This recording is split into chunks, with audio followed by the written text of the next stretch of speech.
Welcome to Alabama Short Stories, when you're a little behind on your Alabama history. I'm your host, Sean Wright. I love bananas. I love it in every form. Given a choice between chocolate or banana moon pie, it's banana every time. Popsicles? When everyone chooses their favorite color, or is it flavor, I go off script and I get the banana. Banana flavored Laffy Taffy? Yes, please. I will judge your barbecue restaurant based on how good your banana pudding is, not your pork. If your Meat and Three restaurant doesn't have banana pudding, why are you even in business? The three refers to vegetables, but when it comes to steam table restaurants, banana pudding is a vegetable. There are banana milkshakes, banana smoothies, and banana yogurt. You can purchase banana flavoring to create your own banana foods. You can usually find a banana on the kitchen counter in my house, waiting to be consumed. My only problem is that it's either tomorrow's banana or yesterday's banana. Getting the perfect ripeness can be as much luck as anything else, but yesterday's bananas become banana bread. Now here's a funny thing about those banana products not created from fresh bananas. I'm looking at you, Laffy Taffy. Those flavors are not from the banana you see on the grocery store shelves today, but from a banana of the past. One that is almost extinct today. The banana is the largest of the herbaceous flowering plants. It means that there are no woody stems above ground. The banana plant looks like a tree, but it's just a false stem. At the end of the stem is where the banana bunch is. Now this is great for the grower because the banana plant grows fast, as much as 20 inches in 24 hours, providing them with plenty of product. But here's the thing about those bananas. Remember all the problems you have with seeds when trying to eat your banana? No, of course not. The seeds are pretty much non-existent in cultivated varieties. They're there, it's those black specks. You would probably find hard seeds if you found a banana in the wild. And we can't have seeds getting in the way of our banana enjoyment. Now the banana flavor I enjoy in my Laffy Taffy and banana popsicles is from the cultivar Gros Michel, not the cultivar Cavendish, which we enjoy today. The Gros Michel, also known as Big Mike, was the banana imported in the United States until the 1950s when Panama disease wiped out tracts of Gros Michel plantations throughout Central America. Panama disease is resistant to fungicides, so once the plant is infected, that was it. The plantation would be infected so you couldn't replant, and there would be no seeds to plant more Gros Michel bananas elsewhere. Now the Cavendish was used to replace the Gros Michel mainly because they were resistant to the fungus. Banana enthusiasts will tell you that the Cavendish is not as tasty as the Gros Michel. The Gros Michel has a higher concentration of isoamyl acetate than the Cavendish. This is the ester used for the banana flavoring in my Laffy Taffy. Now are you familiar with the song, Yes, We Have No Bananas? Tells you, yes, we have no bananas. We have no bananas today. It's from the 1922 Broadway revue, Make It Snappy, and was inspired by the shortages of bananas due to the infestation of Panama disease. Now in the future, we may eat an even different cultivar than the Cavendish. It is very vulnerable to disease and could eventually lead to commercial extinction. So you may be wondering what our story about bananas has to do with Alabama. Sam Zemurray was born in 1877 in the Bessarabian town of Kishinev. Formerly Russia, this town is now part of Moldova. In 1891, when he was 14 years old, this Jewish immigrant and his aunt arrived in New York City. They went to Selma, Alabama, where his uncle owned a small store. He had moved years before to work and make it possible for his family to come to America. Why the uncle picked Selma is unknown. It was a prosperous town before the Civil War, but was struggling after. One thing is known. Jewish immigrants would generally move to the South due to the inhospitable attitudes of the North towards Jews, and they would try to spread out so they didn't compete against each other. There are two similar stories in Birmingham. A.B. Loveman, a Jewish immigrant from Hungary, opened his store in Greensboro in the 1860s before moving to Birmingham and growing his store Loveman's.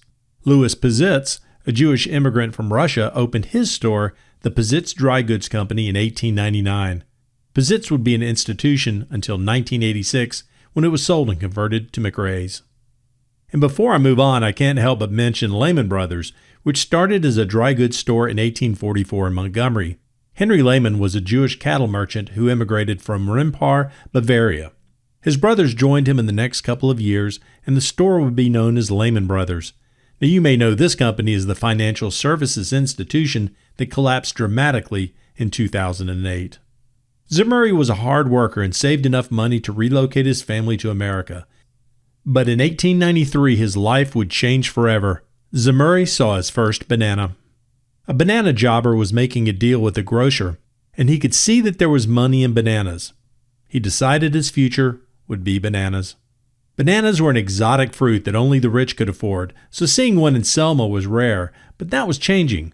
Bananas were slowly becoming a staple in everyday kitchens. Mobile, about 150 miles south of Selma, was a major banana importer, the third largest importer by the beginning of the 20th century. Zemurray went to the docks in Mobile to see the banana freighters unloading their cargo. It must have been a sight as bananas were unloaded from the ship by hand. They were closely inspected, checking for color, bruises, and spots. The good ones would be loaded and cushioned with straw onto an air-cooled car and shipped out almost immediately. Time was not on their side as the bananas were quickly ripening and needed to get to market to turn a profit. Boston Fruit Company would classify their bananas this way. A banana with one freckle on it was called a turning. With two freckles, it was a ripe. Turning means the banana was about to be worthless and would be sold in the area around the docks. The ripes would be tossed in a pile and discarded. The ripes were perfectly good to eat then, and maybe for 3 to 5 days. But they would never make it to market in time, so there was no effort trying to ship them. And on top of all the effort to classify bananas and get them loaded on a rail car and to market quickly, handling bananas was dangerous. And I'm not even talking about the potential to slip on a banana peel.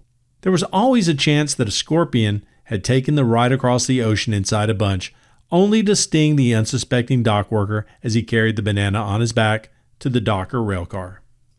Where the company saw a ripened banana as worthless, and some of us see it as banana bread, Zemurray saw an opportunity. He spent $150 on enough bananas to fill a boxcar headed north to Selma. He had the product, but he didn't have much time. It would become worthless if he didn't sell his product in 3 days, 5 days at the most. It would take 3 days to get to Selma if there weren't any problems along the way, which of course is what happened.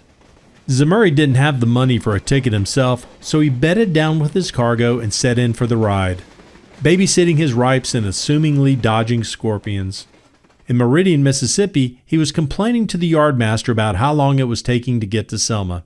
The yardmaster saw the fruit and wondered if there would be a way to alert grocery stores along the way to meet the train at the station so Zemurray could sell the bananas right off the car. The train would soon pull out of the station, but Zemurray ran to the Western Union office. He got the man on duty to wire the other operators up the rail line to let them know about his bananas and to put the word out. He bribed each one of the operators with a bunch of bananas for assistance. As the train pulled into the stations, grocers were waiting to get their hands on the bananas. He sold his last one in Selma and then walked home. His initial rail car of bananas made a small profit, but he could see a profitable business in the future. He made the trip time and time again.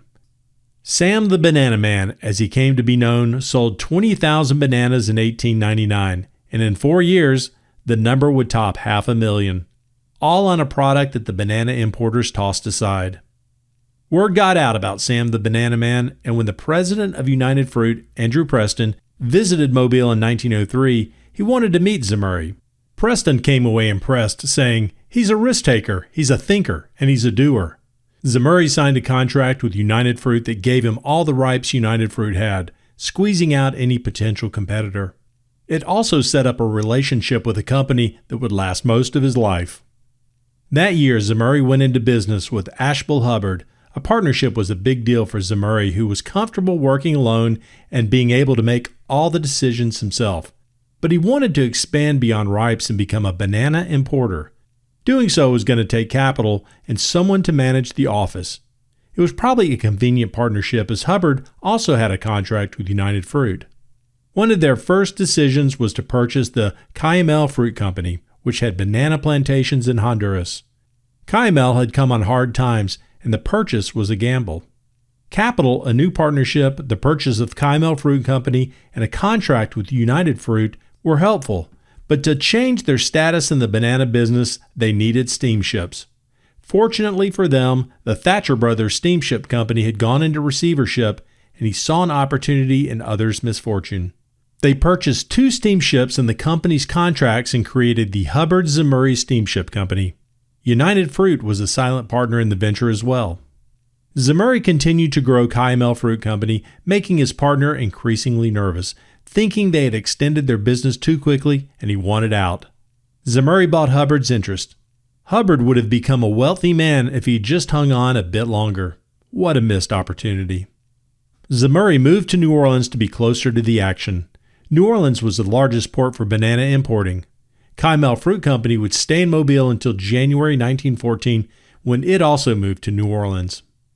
Bananas would continue to be imported into the port of Mobile, but Zemurray's time in Alabama would be over. His story would continue to grow in New Orleans and Central America. It was easier to do business in Central America through bribes, and that was the case in Honduras. In 1910, Honduras was working to repay a debt to the United Kingdom. Special bankers were installed to ensure taxes were paid and money was available for repayments. Zemurray was concerned it might hurt his business, so he helped stage a coup that installed exiled former Honduran President Manuel Bonilla. Zemurray and Kymel Fruit Company were given favorable tax and land concessions.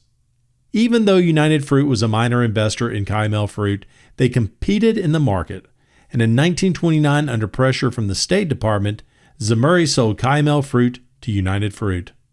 As part of the deal, Zemurray was forced to retire, but he wouldn't for long. Within a couple of years, United Fruit's value dropped 90% due to mismanagement and the Great Depression. With his wealth tied to the company's value, Zemurray orchestrated a stunning takeover of United Fruit, installing himself as chairman and replacing the board of directors. The stock doubled in value within 2 weeks of the takeover. Zemurray would lead United Fruit for the next quarter century until he retired. He died a few years later in 1961 at 84. So the next time you go to the grocery store and see the bunches of bananas on display, remember Samuel Zemurray, Alabama's banana man, and the impact he had on the banana trade. And when you look at the label on the banana, you won't see United Fruit, but you will know the name it goes by today, Chiquita. Thanks for listening to this episode of the Alabama Short Stories Podcast. You can continue to support the show by rating and reviewing on Apple Podcast and Spotify. If you haven't subscribed, do it so you don't miss an episode.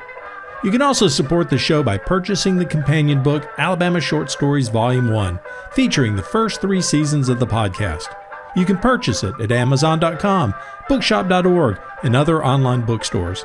Thanks again for listening, and I'll see you next time on Alabama Short Stories.